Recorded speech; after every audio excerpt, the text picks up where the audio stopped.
नमस्कार, मैं हूं पवन त्यागी। महिला कुश्ती खिलाड़ियों के लगभग 40 दिन से चल रहे धरने प्रदर्शन में अब खाप पंचायत और किसान यूनियन के नेताओं की एंट्री हो गई है।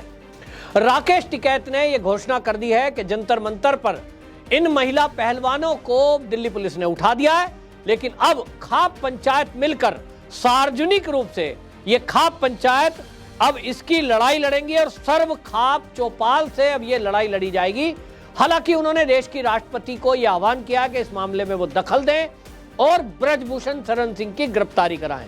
जब उनसे पत्रकारों ने यह कहा कि भाई उनकी गिरफ्तारी की जिद आप कर रहे हैं, पुलिस जांच कर रही है और जांच में यह पाया गया है कि उनके खिलाफ जो लगाए गए आरोप हैं उसका कोई सबूत नहीं है।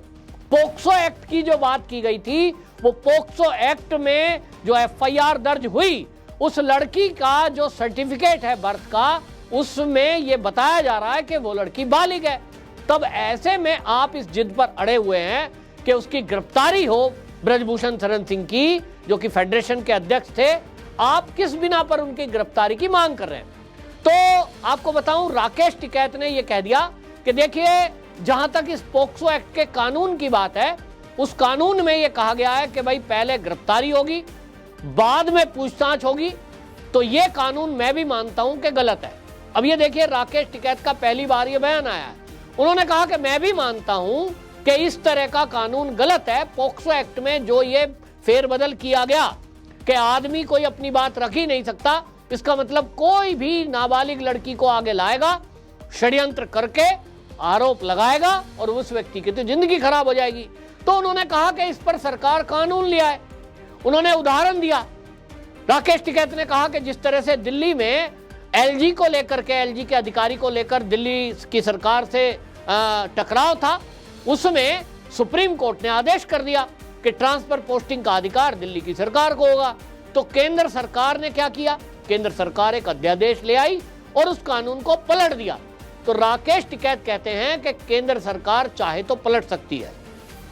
हालांकि वो तंज के रूप में भी कह रहे थे कि सरकार तो बहुत कुछ है, पलट देती है, किसानों की बात 13 महीने नहीं सुनी गई तो खिलाड़ियों की बात 40 दिन में कैसे सुन लेगी, और ब्रजभूषण शरण सिंह की गिरफ्तारी हो तो भाई कानून तो अभी तक यही है, उस कानून का पालन क्यों नहीं हुआ? सवाल उठाए गए। यहां तक कि आपको बता दूं, 5 जून को जो अयोध्या में जो अयोध्या के साधु संत हैं, उनका एक जो है बड़ा आंदोलन की शुरुआत है और उन्होंने ब्रजभूषण शरण सिंह के पक्ष में एक रैली का आयोजन किया है। हालांकि इसमें भारतीय जनता पार्टी का जनसंपर्क अभियान भी चल रहा है। उनका कहना है कि हम ये बात रखेंगे देश की राष्ट्रपति के सामने, सरकार के सामने, कि ब्रजभूषण शरण सिंह पर जो आरोप लगाए गए हैं, क्योंकि वो राम जन्मभूमि से आंदोलन से जुड़े हुए हैं और हम उनको अच्छे से जानते हैं कि वो व्यक्ति ऐसा नहीं कर सकता जो कई शिक्षण संस्थाएं चलाता हो, ब्रजभूषण शरण सिंह के कई इंटर कॉलेज चलते हो। कहना यह है वहां के लोकल लोगों का कि ब्रजभूषण शरण सिंह इस तरह के व्यक्ति नहीं है जैसा उनके ऊपर आरोप लगाया जा रहा है। जहां तक पहलवानों की बात है, जो महिला पहलवानों ने बातें की है, अभी तक कोई महिला पहलवान ये पुलिस को नहीं बता सकी है कि, या कह रही है कि उनके साथ कोई शारीरिक संपर्क हुआ है। वो केवल यौन शोषण की परिभाषा जो गढ़ी जा रही है, कोई कह रहा है कि गलत शब्द इस्तेमाल किया, कोई कह रहा है गलत तरीके से छुआ। हालांकि कानून के अनुसार तो ये तय है भाई कि अगर आप कोई ऐसी बैड टच करते हैं, बैड टच गुड टच वाली बात है, तो उसमें भी है। लेकिन सवाल ये जो पहलवान उठा रहे हैं कि भाई इसमें अभी तक गिरफ्तारी क्यों नहीं है? पहले ब्रजभूषण शरण सिंह की गिरफ्तारी हो, उसके बाद बात हो। तो आपको मैं बताऊं, अब इसमें डिटेल में आपको बताता हूं कि आखिरकार ब्रजभूषण शरण सिंह को गिरफ्तार दिल्ली पुलिस ने क्यों नहीं किया।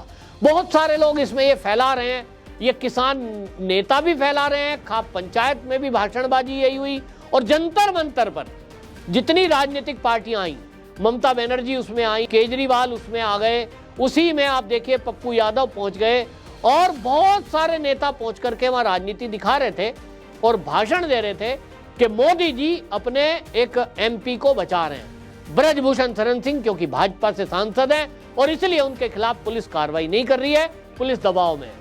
जबकि हकीकत क्या है मैं आपको बताता हूं। ब्रजभूषण शरण सिंह भारतीय जनता पार्टी के सांसद हैं, इसमें कोई शक नहीं है। बीच में वो समाजवादी पार्टी में थे, लेकिन फिलहाल वो भाजपा में है और वो विश्व हिंदू परिषद से जुड़े रहे, बजरंग दल से जुड़े रहे हैं और बहुत पुराने राम जन्मभूमि के आंदोलन जब चला था तब उससे जुड़े रहे। अब आपको बताऊं, उनके खिलाफ जो एफआईआर दर्ज हुई है उसमें कुल मिलाकर 7 एफआईआर है, जिसमें एक पॉक्सो एक्ट की है। कौन कौन सी धारा लगी है आपको मैं धारा पढ़ के सुनाऊंगा, तो आपको लगेगा कि दिल्ली पुलिस पर अगर दबाव होता तो ये धाराएं ना लगी होती, गंभीर धाराएं लगी है, और सरकार अगर पक्ष ले रही होती तो ये धारा कभी कोई लगती ही नहीं। लेकिन ये धारा कौन सी है? आईपीसी की धारा 354 ये धारा लगी है। इसके तहत महिला के साथ जबरन छेड़छाड़, इसमें 5 साल की सजा है। एक है आईपीसी की धारा 354A, महिला से शारीरिक संबंध यानी सेक्स करने की बात, पोर्न वीडियो या फोटो दिखाना, सेक्सुअली कलर्ड कमेंट करना, सेक्सुअली कोई कमेंट कर दे ये अपराध माना गया है और 3 साल की सजा इसमें है और ये जमानती है। इसी तरह आईपीसी की धारा 354D ये है महिला का पीछा करना, महिला से गलत नियत से बातचीत करना, इसमें 3 साल की सजा है पहली बार में। अगर रिपीट कोई इसको करता है कि भाई वार्निंग दे दी गई उसके बाद भी महिला का पीछा कर रहे हैं, गलत बात कर रहे हैं, तो अगली बार 5 साल की सजा है। इसी तरह पॉक्सो एक्ट की धारा 10 है जो ब्रजभूषण शरण सिंह पर भी लगाई गई है। अब पॉक्सो एक्ट की जो धारा है 10 ये गैर जमानती है और इसमें नाबालिग बच्ची से यौन शोषण करने पर 5 साल की गैर जमानती ये धारा है। लेकिन आपको बताऊं 2020 में इसको अधिक सख्त बना दिया गया।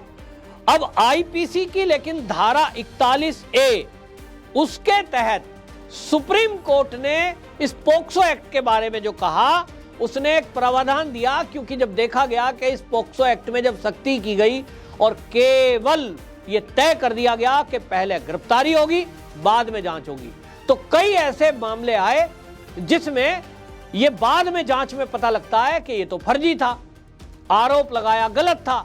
तो ये जब बार बार कोर्ट के सामने चीजें गई कि भाई किसी के ऊपर पॉक्सो एक्ट लग गया, आपने जेल में डाल दिया, उसकी जमानत नहीं रद्द हो रही है और हाई कोर्ट से हो रही है, इतनी देर में तो उसको सस्पेंड कर दिया गया, उसके परिवार वाले ट्रोमा में चले गए, वो व्यक्ति समाज में बदनाम हो गया, कई लोगों ने सुसाइड कर लिया।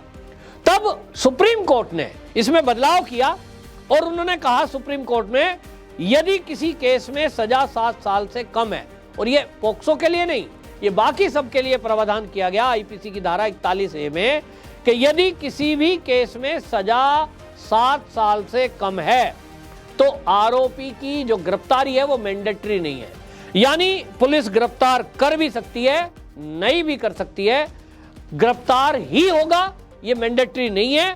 और उसमें आगे कहा गया कि यदि जांच अधिकारी पाएगा कि अपराध हुआ है तब व्यक्ति को गिरफ्तार कर सकता है। अगर सबूत हैं उसके पास जांच अधिकारी के तो भी ये पहले गिरफ्तारी हो सकती है। अब इसमें आपको बता दें ये जो चीजें आई दिल्ली पुलिस के पास, तो दिल्ली पुलिस ने सबसे पहले इन खिलाड़ियों से कहा कि आप अपने सबूत हमारे पास लाइए। दिल्ली पुलिस के जो सूत्र हैं वो ये कह रहे हैं कि अभी तक इनके पास कोई ऐसा सबूत पेश नहीं हुआ जिसके कारण ये सिद्ध हो जाए कि भाई ब्रजभूषण शरण सिंह दोषी है। अब इसमें विवाद है, कोई कह रहा है कि साहब ये तो पुलिस ने मना कर दिया, चलिए मानते हैं, लेकिन सुप्रीम कोर्ट जब ये कह रहा है आईपीसी की धारा 41A के तहत कि पुलिस का अधिकारी, जांच अधिकारी यदि ये देख रहा है कि गिरफ्तार करना जरूरी है तो गिरफ्तार कर सकता है, नहीं है तो पहले जांच करेगा। अब इस ब्रजभूषण शरण सिंह के केस में ये सांसद है और वो ऐसा नहीं है कि कहीं विदेश भाग जाएंगे, एक जानी मानी शख्सियत है और वो बार बार कह रहे हैं कि मेरी जांच करो, मेरा नार्को टेस्ट करो, मुझे जिस जांच के लिए बुलाओगे मैं आऊंगा और यदि मैं दोषी हूं तो मुझे फांसी पे चढ़ा दो। यानी वो तो पुलिस को खुद इतनी तक छूट दे रहे हैं कि मेरा नार्को पोलोग्राफी टेस्ट करा दिया जाए। जो व्यक्ति खुद ये कह रहा है तो पुलिस का जांच अधिकारी जब ये समझेगा और कोर्ट को भी ये संज्ञान दिया जाएगा कि देखिए हमारा तो जिस पे आरोप लगा वो खुद ही कह रहे हैं मेरी किसी भी तरह की जांच कर लो, तो अब गिरफ्तारी का मतलब क्या है? आप जब बुलाएंगे जांच के लिए आ जाएंगे। तो ब्रजभूषण शरण सिंह के बयान दर्ज किए गए हैं। दूसरी तरफ पहलवानों की बात की जा रही है, तो पहलवानों ने यदि कह रहा हूं, यदि अभी तक सबूत जमा करा दिए हैं, क्योंकि दिन 40 हो गए हैं, अगर सबूत जमा करा दिए हैं और उन सबूतों में दम है या नहीं है, यह पुलिस का काम नहीं है। जो भी इन्होंने स्टेटमेंट दी होगी कि हमारे साथ ये हुआ, जो भी हुआ, क्योंकि वो बातें गुप्त हैं, पुलिस क्या करेगी, इस सारे सबूतों को कोर्ट में प्रस्तुत करेगी। कोर्ट में प्रस्तुत करेगी। ये जज साहब का काम है कि वो देखेंगे कि इसमें जो व्यक्ति है उसको गिरफ्तार करना जरूरी है या तो ऐसे ही जांच को आगे बढ़ाया जाए। जिस बात को कहा जा रहा है कि पोक्सो एक्ट की धारा जो लगी थी 10, उसमें जो लड़की है जिसने ये कहा कि मेरे साथ यौन शोषण हुआ रांची में टूर्नामेंट के दौरान, कोई कह रहा है कि वो बालिग है, कोई कह रहा है कि वो नाबालिग है। इसका फैसला भी अब कोर्ट करेगा। पुलिस को ये सारे एविडेंस कोर्ट के सामने रखने हैं और वो ये बताएगी कोर्ट को, पुलिस के भैया ये सर्टिफिकेट फर्जी है, ये यहां से बना, ये बना और ये इसके गवाह हैं। पूरे डॉक्यूमेंट जुटाए जाएंगे और इसीलिए दिल्ली पुलिस बार बार ये कह रही है कि मामला संवेदनशील है, मामला हाई प्रोफाइल है, क्योंकि इंटरनेशनल खिलाड़ी से जुड़ा हुआ है और इसलिए हम हर चीज की बारीकी से जांच कर रहे हैं। तो ऐसे में खिलाड़ियों को यह चाहिए कि वो हमारी जांच का इंतजार करें। ये बात तय है कि सरकार की तरफ से कोई दिल्ली पुलिस पर दबाव नहीं है। जैसा मैंने कहा, यदि दबाव होता तो ये जो गंभीर धाराएं लगाई हैं, आईपीसी की धारा 354, 354A, 354D और पोक्सो एक्ट की धारा 10, ये ना लगाई होती, एक आध धारा कम कर देते। ऐसा बिल्कुल नहीं है। और इसीलिए आपको बताऊं, केंद्रीय मंत्री अनुराग ठाकुर भी बोले हैं और भी कई लोगों ने कहा है कि इन खिलाड़ियों को चाहिए कि अपने खेल पर फोकस करें। ये जो राजनीतिक लोग हैं इनके चक्कर में ना आए। खाप पंचायत ठीक है, जाति के कारण उनका सपोर्ट कर रही है, लेकिन एक खाप पंचायत और किसान नेताओं को भी समझना चाहिए कि जब पुलिस की जांच चल रही हो, ऐसे में आप किसी तरह का प्रेशर ना बनाइए। आज ये कह रहे हैं कि साहब ब्रजभूषण शरण सिंह को गिरफ्तार तुरंत करें, तो फिर तो पोक्सो एक्ट में सभी को पहले गिरफ्तार किया जाएगा, जबकि सुप्रीम कोर्ट ये कह रहा है, क्योंकि 5 साल अधिकतम सजा इसमें बोल रही है, तो 5 से आगे है नहीं, इसलिए गिरफ्तारी जरूरी नहीं है। तो हर केस में गिरफ्तार पहले हो, बाद में जांच हो। इसको लेकर अब देख रहे हैं कि केंद्र क्या करेगा, लेकिन पोक्सो एक्ट को जिस तरह से दुरुपयोग किया जा रहा है, इसको लेकर अब 5 जून को अयोध्या में ये साधु संत आह्वान करेंगे। जरूरत तो पूरे देश में इस बात की है, क्योंकि कोई भी व्यक्ति है जिसके ऊपर आरोप लगे, कम से कम उसे सफाई का टाइम तो मिलना ही चाहिए।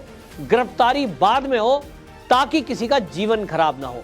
ब्रजभूषण शरण सिंह का मामला जब ये संवेदनशील हो चुका है, इतना हाई प्रोफाइल हो चुका है, तो अब इसमें पुलिस को चाहिए कि जल्दी से जल्दी सारे लोगों के सामने इस केस को ओपन करे कि आखिरकार सच्चाई क्या है। पोक्सो एक्ट को लेकर बहुत ज्यादा चर्चा है, बहुत ज्यादा इसको लेकर आंदोलित लोग हैं। तो मैं चाहूंगा कि दिल्ली पुलिस सबसे पहले इस बात का खुलासा कर दे कि जिस लड़की ने पोक्सो एक्ट लगाया है उसकी पहचान गुप्त रखी जाती है, ये भी सुप्रीम कोर्ट के निर्देश हैं। लेकिन इसमें देश को ये बताए कि जो एक चर्चा चल रही है कि वो फर्जी सर्टिफिकेट है, उसका जन्म तो 2006 का है, लेकिन पिता और भाई कह रहे हैं नहीं जी, हमारी तो वो बेटी मर गई, जन्म तो 2004 का है। तो कुल मिलाकर के क्या सच्चाई है, ये कम से कम उन लोगों के सामने रख दी जाए जो आंदोलित हैं, तो ये आंदोलन खत्म हो सकता है। अब देखना होगा 5 जून को अयोध्या में वहां जो साधु संत जुटेंगे, जिस पर राकेश टिकैत ने एक टिप्पणी की है कि भाई वो जो साधु संत हैं वो भी एक ऐसे आदमी के साथ आ रहे हैं, ऐसे आदमी के पक्ष में आ रहे हैं, लड़कियों को ही वहां चले जाएं तो साधु संतों पे क्या जवाब है, इस तरह की बातें की है। हालांकि ये बयानबाजी है, लेकिन अब इस मामले में जिस तरह की चीजें सामने आई हैं, अभी तक ये तो तय है कि इन मुद्दे को राजनीतिकरण कर दिया गया है। खिलाड़ियों के साथ अगर कोई अत्याचार हुआ है, छेड़छाड़ हुई है, किसी ने गलत शब्द भी बोला है यदि ब्रजभूषण शरण सिंह ने, तो निश्चित जानिए कि वो दोषी है। लेकिन इस मामले में राजनीतिक दलों को कूदने की जरूरत क्या है, इसमें किसान नेताओं को, किसान यूनियन के नेताओं को आने की जरूरत क्या है? इसमें डफली गैंग के आने की जरूरत क्या है? और आपको बताऊं मैं, एक नाम आप ट्वीट कर सकते हैं, सुदेश गोयात। ये सुदेश गोयात नाम की महिला है। इसको लेकर के सुधीर चौधरी जो कि आज तक में है, उन्होंने भी खुलासा किया कि किस तरह से जो किसान आंदोलन से लोग जुड़े रहे, ये महिला भी हर मंच पर ये किसान नेताओं के साथ दिखाई दी, खालिस्तानी मूवमेंट चलाने वाले लोगों के साथ भी दिखाई दी, और ये इन खिलाड़ी पहलवानों के साथ भी दिखाई दी है। बाकायदा सुधीर चौधरी ने अपने प्रोग्राम में ब्लैक एंड व्हाइट में इसका खुलासा किया था कि किस तरह से ये औरत ये विनीत फोगाट को और साक्षी मलिक को लेकर के रोती बिलखती दिखाई दी, और पीटी उषा के साथ भी इस औरत ने अभद्रता की थी। तो कह रहे हैं कि हम तो सोच रहे थे पत्रकार लोग कि भाई ये जो है इनकी माँ है, कोई रिश्तेदार है। बाद में पता चलता है ये तो आंदोलन जीवी है, और हर जगह महिला दिखाई देती है।